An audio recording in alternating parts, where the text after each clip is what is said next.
Hi, first graders. It's Mrs. Shepherd here, and I am so excited to tell you about your learning this week.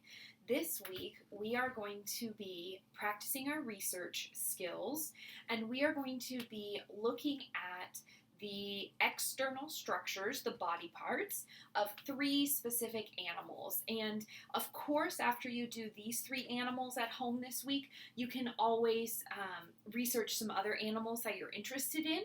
But let me talk about specifically what we're doing and give you some pointers before I send you on your way for the week. So I have a little whiteboard at home now.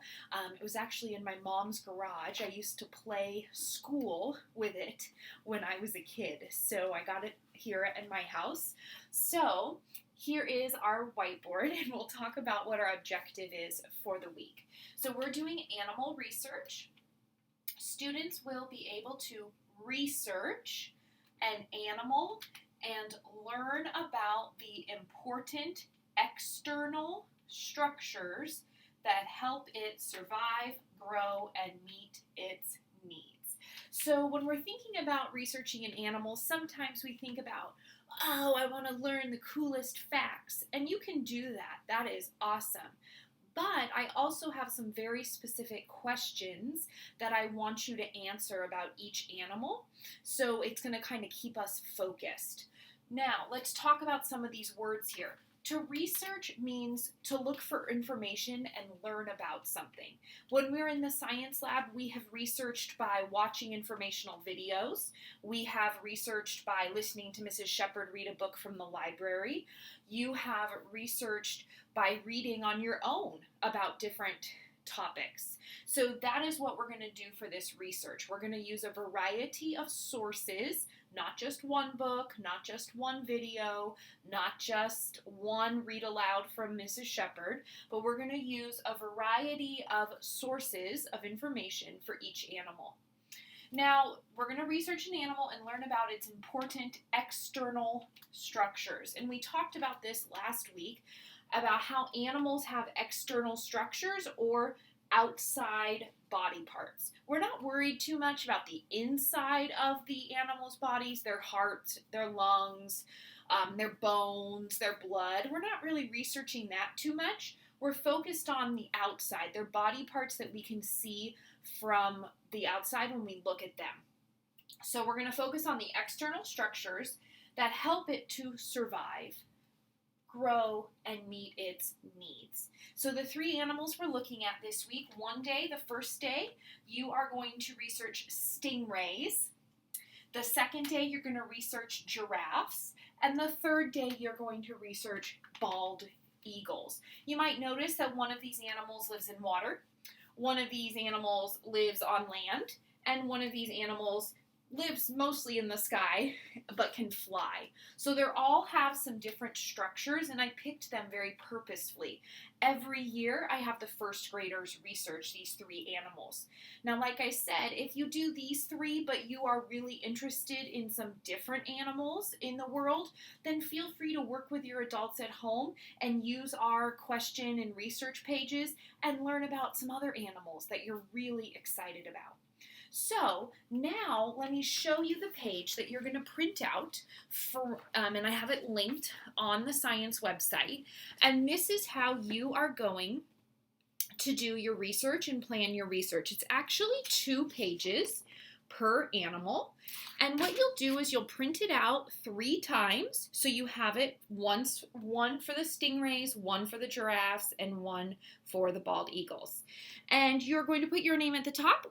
You're going to fill in the animal's name.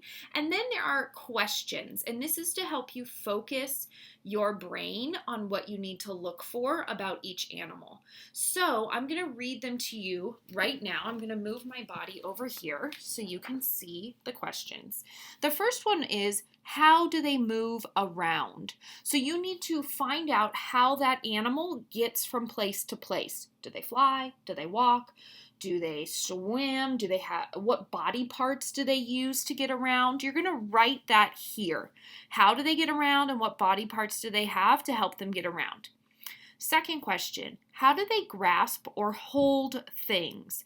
When they want to take something with them, how do they take it with them? Do they have hands? Do they have paws? Do they have talons?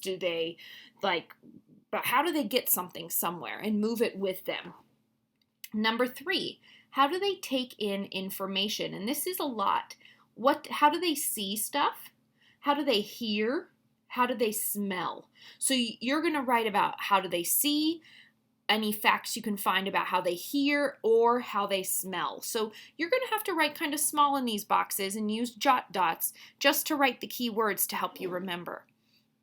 Next, how do they eat and what do they eat? So what body parts do they have to help them eat? Do they have a beak?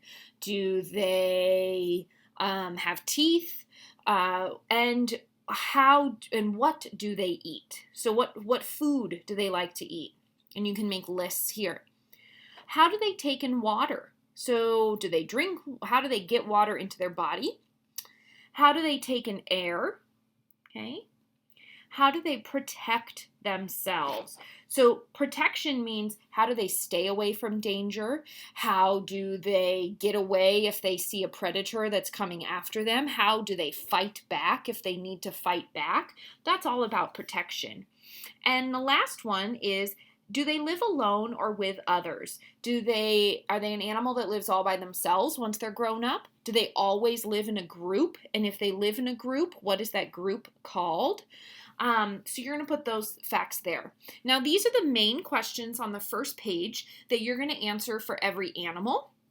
And on the second page, there's also a spot for you to write cool and interesting facts. If you find anything else that just blows your mind and seems so cool, you can write it down here. And then there's a spot for you to draw a picture of that animal. Now, as always, when we're doing research, we don't always find all of the answers in one source or one book. We also don't always find it in the exact order that I have it here. So you might first find out in the book how they get water. Then you might find out how they hold things. Then you might find out where they live or how do they live alone or in a group. So you have to be comfortable when you're doing your research to kind of bounce around. You might hear a really cool fact that doesn't answer one of these questions, and you're going to put it over here. Maybe you hear where they live.